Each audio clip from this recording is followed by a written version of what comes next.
Chapter 10. Abigail's Disclosure. When the mantel clock finished striking the hour of 3, Abigail Rowan's lips began to move. Nancy Drew leaned forward eagerly, fearful lest a single word escape her. She sensed that the striking of the clock at a psychological moment had started a train of thought coursing through the old woman's mind, and now she believed that an important disclosure was about to be made. The clock, Abigail whispered so softly that the words were scarcely audible. That was it. The clock. Josiah Crowley hid the will in a clock? Nancy prompted her. No, Abigail shook her head and sighed again. That wasn't it. I thought I had it, and then it slipped my mind. I seem to recollect that he said something about a clock, but that wasn't it. Abigail continued to stare at the timepiece, as did Nancy, who was at a loss to understand what connection it could have with the missing will. Suddenly, a low cry came from the old woman. There. It came to me just like that. After all these years. Tell me, Nancy commanded quietly, for she feared that the knowledge might slip from the old lady before she could disclose it. A notebook. Abigail brought out triumphantly. It was something about a notebook. Tell me more about the notebook, Nancy urged gently. Although she could scarcely hide her eagerness, she forced herself to speak quietly lest she excite Miss Rowan. I remember it all now. Josiah wrote about the will in a little notebook of his. One day he said to me, Abigail, after I'm dead, if my will doesn't come to light, you can find out all about it in this little book of mine. What became of the notebook, Miss Rowan? I can't seem to recollect. He hid it someplace. Again Nancy Drew was baffled. Involuntarily, her eyes traveled to the mantel clock. She studied it critically. What connection could the clock have with the missing will? She asked herself. Certainly there must be one, for otherwise its striking would not have caused Abigail to think of the notebook. Nancy had studied psychology in school and was familiar with the power of suggestion and association. Now her keen mind jumped to the conclusion that a clock had something to do with the missing Crowley will. Could it be that the notebook had been hidden in the clock? Impulsively, Nancy got up and went over to the mantel. She took down the clock and looked inside. She saw nothing but a tiny key which evidently was used to wind the timepiece. Disappointed, she returned to her chair. Where was Josiah Crowley living at the time he told you about the notebook? She asked the old lady. He was living in his own house then, but he was just getting ready to go to the Tophams. He'd been visiting around with his various kin and letting his own house stay empty.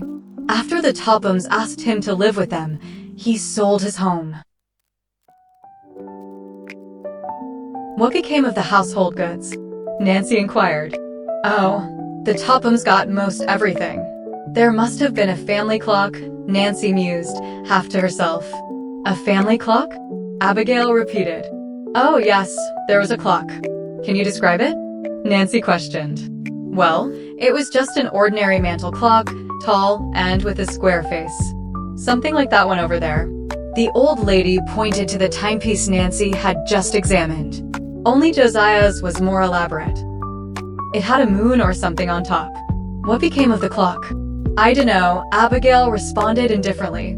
I suppose the Tophams got it. They took everything else. It was on the tip of Nancy's tongue to tell Abigail that Josiah Crowley might have hidden his will inside the family clock, but she hesitated to excite the old lady. After all, it was only a theory, and it would not be kind to encourage Abigail Rowan to believe there was a likelihood of gaining an inheritance unless it were a fact. I'll wait until I'm sure before I say anything about it to her, Nancy decided. She asked a number of other questions, but it was soon apparent that Abigail had told all that she could recall about the will. Although Nancy spoke of the family clock a number of times, its mention did not seem to interest the old lady. At last Nancy arose to depart, but before leaving she promised Abigail she would return in a few days to see how she was getting along. It was likewise her intention to stop at the nearest house to ask a neighbor woman to look after the old lady during her absence, but she said nothing of this, as she knew Abigail would protest. After attending to the mission, she sprang into her roadster and started for River Heights. Nancy Drew was highly elated at the information she had gleaned, and was now more interested in the case than ever. I'll not tell the Horner girls what I have learned, Nancy advised herself. At least not until I have learned more about the family clock. If nothing comes of my theory, Allie and Grace would only be disappointed. I'll not raise their hopes until I have something important to tell. As Nancy drove along on the West Lake Road, she reviewed the facts of the Crowley case. Unquestionably, Josiah Crowley had made a second will. According to Abigail Rowan, he had secreted it in a safe place and had written its location in a little notebook. He had told Abigail where the notebook could be found in case of his death, and with the passing years, the knowledge had slipped away from the old lady. It's my opinion that Josiah Crowley hid the notebook in the family clock, Nancy reasoned. Otherwise, why would Abigail have said anything about it? Nancy was at a loss to know how to proceed.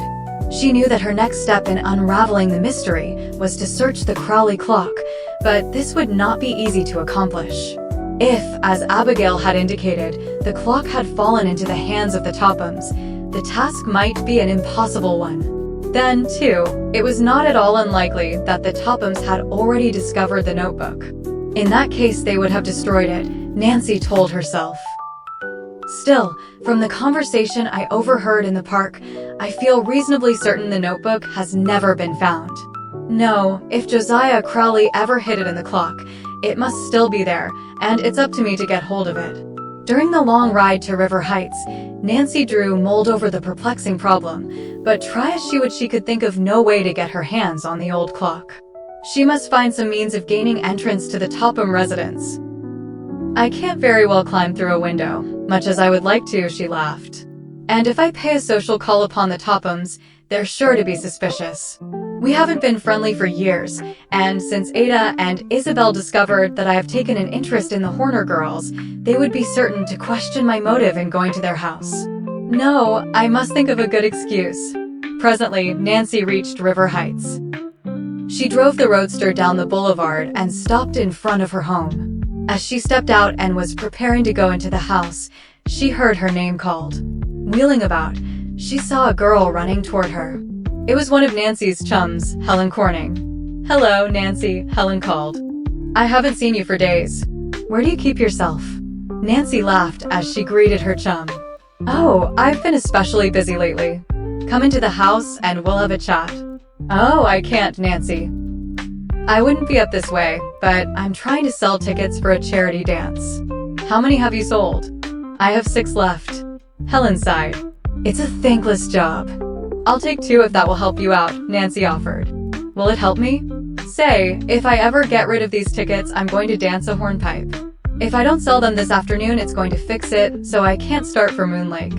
"I wish I'd never promised to sell the things." "Moon Lake?" Nancy asked in surprise. "Yes, I'm going to a girls' camp there. I had planned to leave tonight, but unless I get rid of these tickets, I don't see how I can." "I wish you were going with me to Moon Lake, Nancy." "So do I, Helen. Why don't you come along then?" "Oh, I can't," Nancy protested. "I'm involved in something important, and I can't get away." "I'd love to go though, really, I would." "Well, if you find you can make it later, just hop into your roadster and come along. I'll be there for 2 weeks. That is, if I ever get rid of these charity tickets. I can't leave until I've sold them. I'd pay for them out of my allowance, only I've spent it already." "You are in difficulties," Nancy laughed. She reached in her purse. "How much are the tickets, Helen?" $2 each. "How many will you take?" "Oh, give me 2. As Helen extended the tickets, a sudden thought struck Nancy Drew. A pleased light broke over her face. "I have an idea, Helen. I'll sell all of your tickets for you. How will that suit you?" "You're not joking?" "Never was more serious in my life." "Then the tickets are yours. But let me warn you, it won't be easy to sell them. I'll enjoy trying it." "Well, I must say you have queer ideas of fun," Helen commented dryly. "But I'll not argue with you. This will be fine for me. Now I'll be able to start for camp this afternoon. Here are the tickets." She handed them over with evident pleasure. "Good luck to you, Nancy. You'll need it." After Helen Corning had gone on down the street, Nancy Drew walked slowly toward the house. She regarded the charity tickets meditatively and chuckled softly to herself. That's once when I killed 2 birds with 1 stone. These tickets will serve as my passport to the impregnable Topham Fortress.